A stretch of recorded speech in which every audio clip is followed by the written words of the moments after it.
Assalamualaikum warahmatullahi wabarakatuh. Bertemu lagi dengan saya Nurul Husna SPD dalam pembelajaran online Statistik Matematika 2. Nah, untuk pertemuan kali ini kita akan membahas materi tentang korelasi ganda. Nah, korelasi ganda ini merupakan lanjutan dari materi korelasi yang sudah kalian bahas sebelumnya, yaitu korelasi Pearson product moment. Nah, apa saja syarat dari korelasi ganda akan saya bahas pada slide-slide berikut ini. Nah, yang akan kita bahas yang pertama itu adalah apa itu korelasi ganda. Nah, lalu yang kedua itu adalah ketentuan dari korelasi ganda, dan yang ketiga adalah tahap pengujian hipotesis korelasi ganda. Nah, untuk pertemuan yang pertama kita akan membahas dulu apa itu korelasi ganda. Nah, korelasi ganda merupakan suatu nilai yang digunakan untuk mengukur kuatnya pengaruh atau keterkaitan hubungan dua variabel atau lebih bersama-sama terhadap variabel lainnya. Jadi dua variabel ini biasanya disebut sebagai dua variabel yang mempengaruhi, dan satu variabel ini disebut sebagai variabel yang dipengaruhi. Nah, jadi menurut Aryadi, jadi analisis korelasi ganda ini merupakan suatu alat statistik yang digunakan untuk mengetahui hubungan yang terjadi antara variabel terikat. Nah, variabel terikat ini tadi disebut sebagai variabel yang dipengaruhi, biasanya dilambangkan dengan variabel Y, dengan dua atau lebih variabel bebas. Nah, variabel bebas ini disebut sebagai variabel yang mempengaruhi, biasanya dilambangkan dengan X1, X2, X3 sampai Xn. Jadi untuk variabel yang mempengaruhi ini boleh terdiri dari dua variabel atau lebih dari dua variabel. Nah, itu yang disebut sebagai korelasi ganda. Selanjutnya, apa saja ketentuan dalam pengujian korelasi ganda? Yang pertama, datanya itu harus dalam bentuk data kuantitatif atau dalam bentuk angka, karena ini merupakan pengujian hipotesis statistik parametrik ya. Jadi datanya itu harus berupa data dalam bentuk angka atau data kuantitatif. Lalu minimal itu terdiri dari dua variabel yang mempengaruhi dan satu variabel yang dipengaruhi. Nah, untuk yang seperti yang saya katakan sebelumnya, variabel yang mempengaruhi ini boleh dari dua, tapi untuk variabel yang dipengaruhi ini cukup satu. Contohnya misalnya, kalian ingin melihat pengaruh lingkungan belajar dengan dukungan keluarga ketika belajar terhadap hasil belajar. Jadi lingkungan belajar dengan dukungan belajar itu merupakan variabel yang mempengaruhi, hasil belajar itu merupakan variabel yang dipengaruhi. Nah, itu contohnya ya. Nah, kita lanjut. Ya, tahap pengujian hipotesis korelasi ganda ini ada 3. Yang pertama adalah kita tentukan dulu nilai, atau nilai ini biasa disebut sebagai koefisien. Jadi kita tentukan koefisien korelasinya dan kuat atau tidaknya korelasinya. Ini tahap yang harus kalian lalui itu adalah kalian terlebih dahulu harus menentukan korelasi Pearson product moment dari masing-masing pasangan pada variabel tersebut. Contohnya misalnya variabelnya terdiri dari variabel X1 dan variabel X2. Nah, untuk variabel yang dipengaruhi itu adalah variabel Y. Jadi misalnya ada variabel X1, X2, dan Y. Maka yang harus kalian cari untuk korelasi Pearson product momentnya itu adalah pasangan antara variabel X1 dan Y, variabel X2 dan Y, dan variabel X1, X2. Jadi rumusnya kita sesuaikan berdasarkan rumus korelasi Pearson product momentnya. Jadi tinggal diganti saja untuk rumus dasar dari korelasi person product momentnya. Misalnya, kalian ingin mencari korelasi person product moment antara X2 dan Y. Jadi tinggal kalian ganti variabel X itu dengan variabel X2.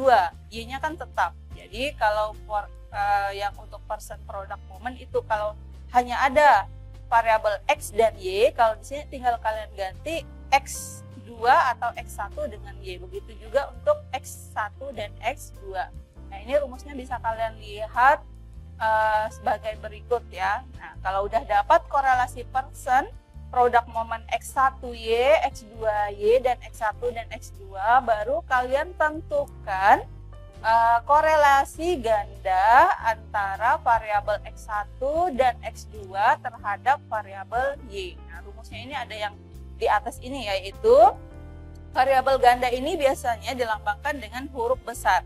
Sedangkan variabel person product moment ini biasanya dilambangkan dengan huruf kecil. Jadi itu yang membedakannya.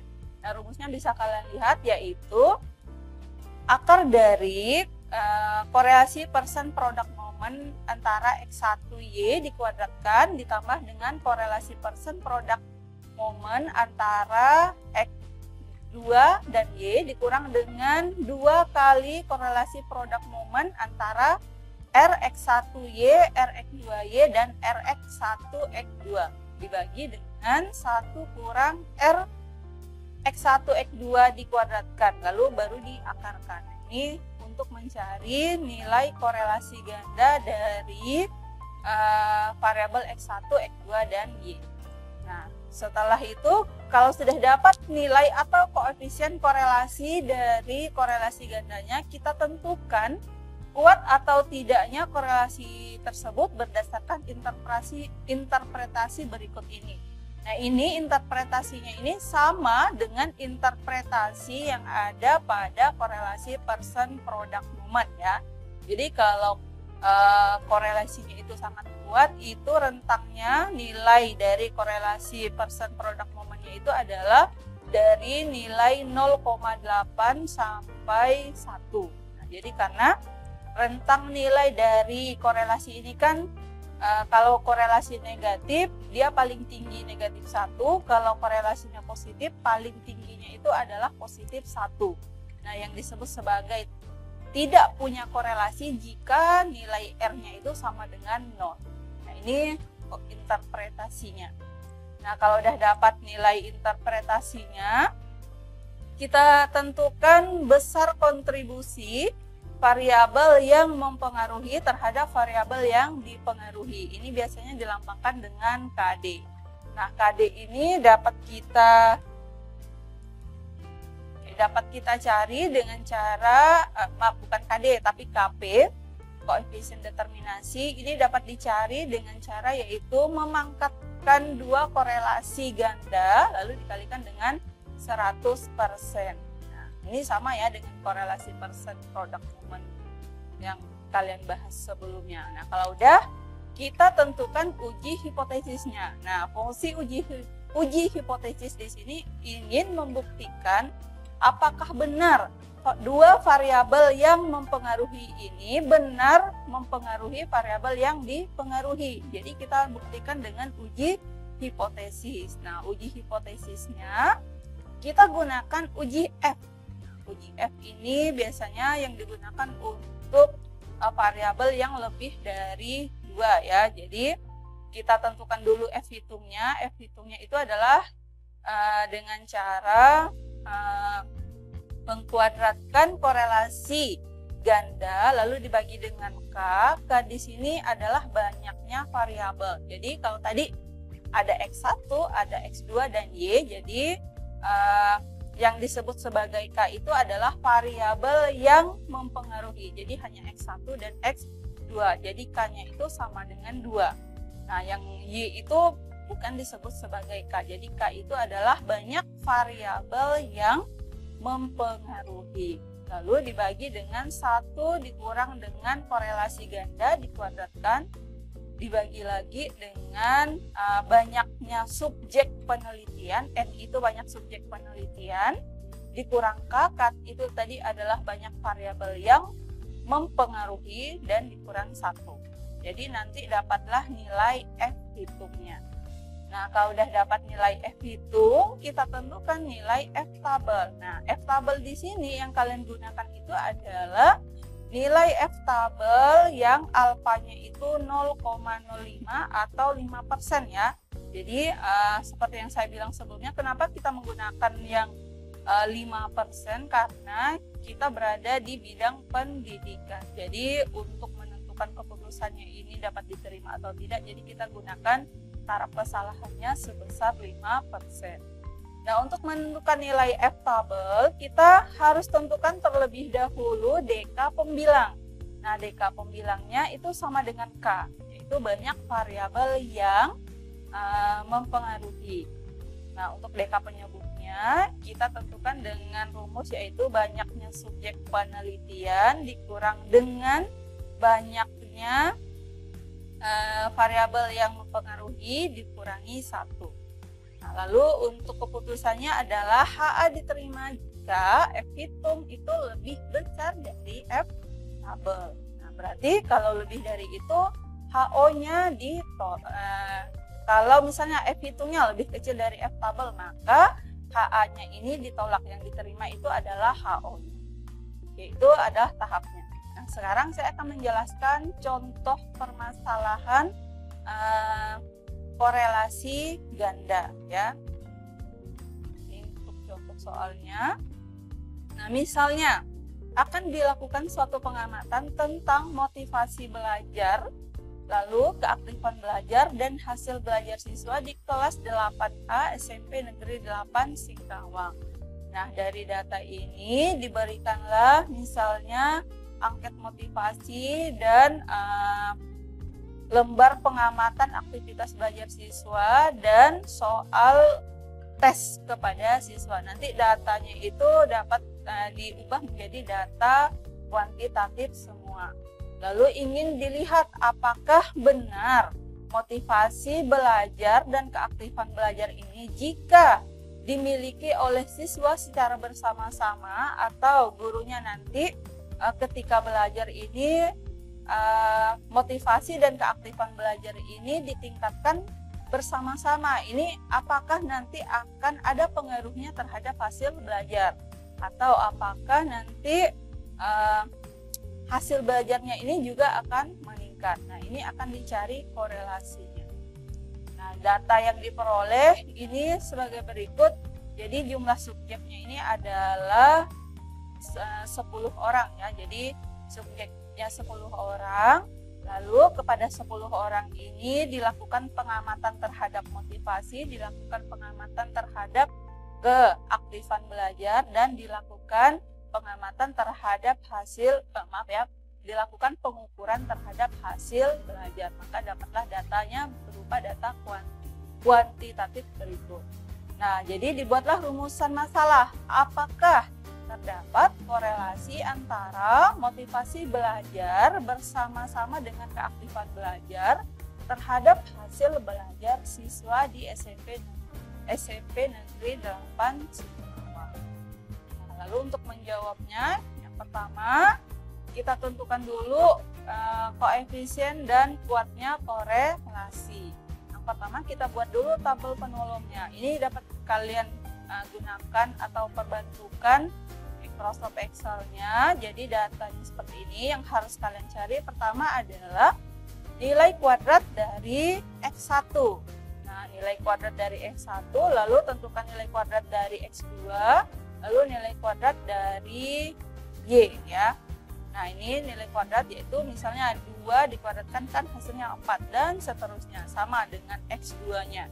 Jadi 3 kuadrat itu 9 dan seterusnya. Lalu dapatlah Y kuadratnya ya. Jadi tentukan nilai kuadrat dari masing-masing variabel X1, X2, dan Y. Kalau sudah dapat nilai kuadratnya, kita cari perkalian antara nilai variabel X1 dengan X2, lalu cari nilai perkalian X1 dan Y, dan perkalian nilai X2 dan Y. Nah, kalau sudah dapat data seperti ini, kita tentukan jumlah dari masing-masing data ini. Nah, ini dilambangkan dengan sigma X1, sigma X2, sigma Y, sigma X1 kuadrat, sigma X2 kuadrat, dan seterusnya. Jadi ini dapat jumlah dari masing-masing data. Nah, data yang kita gunakan ini adalah nilai jumlahnya, nilai yang jumlah ini ya, jumlah yang sigma. Kalau udah dapat data dari tabel penolongnya, kita tentukan korelasi produk momen dari masing-masing pasangan variabel X1, X2, dan Y. Nah, di sini yang dicari pertama kali adalah korelasi produk momen antara X1 dan Y-nya. Jadi ingat data ini ya, data jumlah tadi. Nah, maka tinggal substitusikan nilai-nilainya ke rumus korelasi produk momen antara variabel X1 dan Y. Nah, jadi kalian operasikan seperti biasanya, dapatlah di sini nilai korelasi produk momennya yaitu 0,91 atau korelasi produk momen antara variabel X1 dan Y itu adalah 0,91. Nah, selanjutnya kita tentukan korelasi produk momen antara variabel X2 dan Y. Nah, variabel X2 itu keaktifan, Y-nya itu hasil belajar. Sama ya prosesnya, tinggal substitusikan, operasikan, maka dapatlah nilai nilai koefisien korelasi produk momen antara X2 dan Y adalah 0,74-nya. Itu perlu diingat ya tadi. Korelasi produk momen antara X1Y itu 0,91, korelasi produk momen antara X2Y ini adalah 0,74, dan yang terakhir adalah korelasi produk momen antara X1 dan X2, yaitu variabel motivasi dan variabel keaktifan. Maka nilainya 0,85. Jadi untuk proses ini sama semuanya ya. Jadi prosesnya sama seperti kalian menghitung korelasi produk momen, dan ini sudah kalian pelajari. Nah, kalau udah dapat nilai dari pasangan dari masing-masing korelasi produk momen antara X1, X2Y, barulah kalian tentukan nilai korelasi gandanya. Nah, korelasi gandanya tinggal substitusikan saja tadi nilai korelasi produk momen antara X1Y, X2Y, dan X1 dan X2. Dapatlah data seperti ini. Nah, seperti ini ya, tinggal disubstitusikan. Nanti tinggal kalian operasikan dan sebagainya, sehingga dapatlah nilai korelasi gandanya antara variabel X1, X2 terhadap Y itu adalah 0,91. Nah, kalian lihat tadi interpretasinya. 0,91 ini masuk kategori apa? Ternyata setelah dilihat dapatlah interpretasinya yaitu sangat kuat. Jadi kalau kalian baca seperti ini, berarti variabel motivasi dan keaktifan belajar ini sangat mempengaruhi hasil belajar. Itu kalau ditingkatkan bersama-sama ya. Jadi kalau ketika siswa ini belajar mempunyai keaktifan yang baik, lalu motivasi belajar yang tinggi, maka hasil belajarnya ini pasti tinggi juga. Ini maksud dari interpretasi sangat kuat. Nah, kalau udah dapat, kita buktikan nih. Kita buktikan bahwa dia benar punya korelasi yang sangat kuat, yaitu melalui uji signifikan, tetapi sebelumnya kita tentukan dulu koefisien determinasinya atau KPI.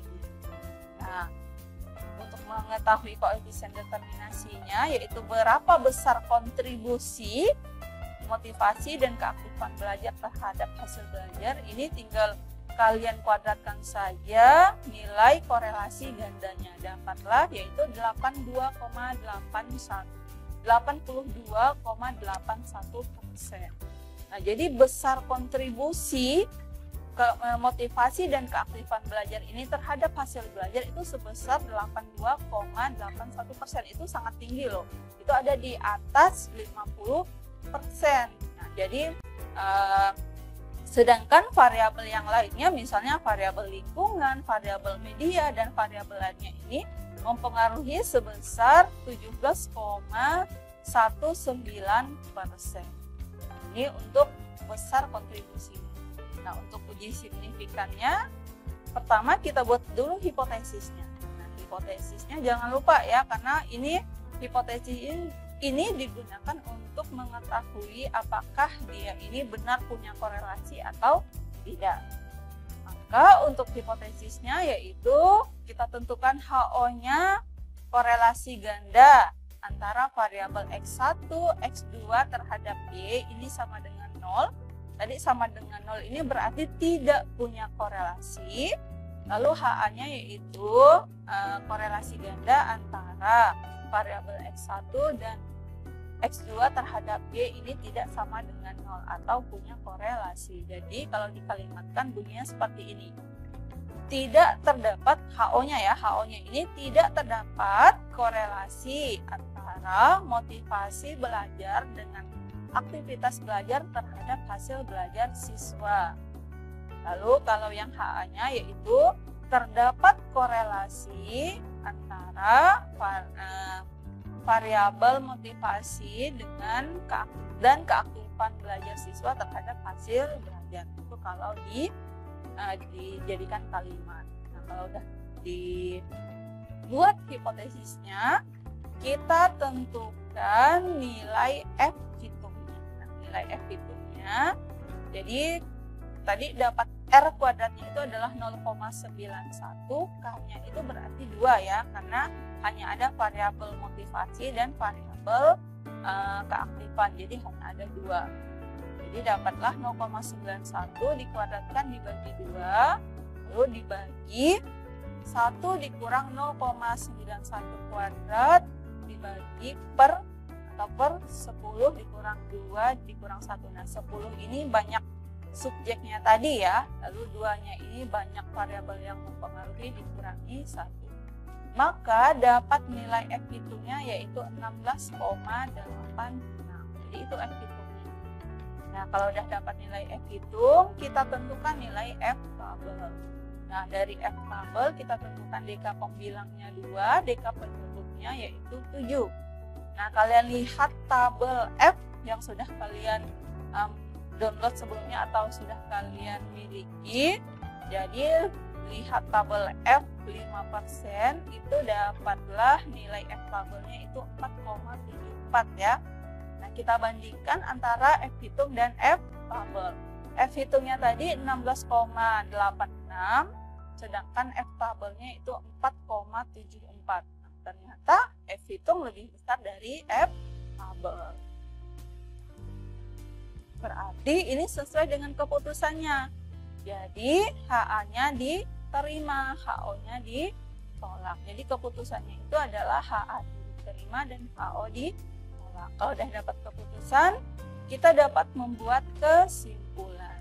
Kesimpulannya ambil kalimat di HA. Itu terdapat korelasi yang sangat kuat secara signifikan antara motivasi belajar dan keaktifan belajar terhadap hasil belajar siswa SMP Negeri 8 Singkawang. Nah, boleh kita tambahkan tadi besar kontribusinya. Motivasi belajar dan keaktifan belajar memberikan kontribusi sebesar 82,81% terhadap perubahan hasil belajar siswa. Jadi ini kesimpulannya ya. Nah,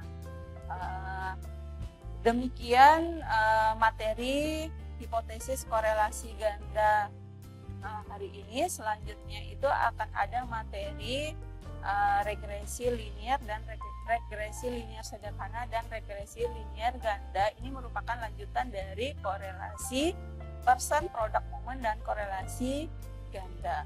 Nah, sekian video pembelajaran online hari ini. Saya akhiri. Assalamualaikum warahmatullahi wabarakatuh. dan terima kasih.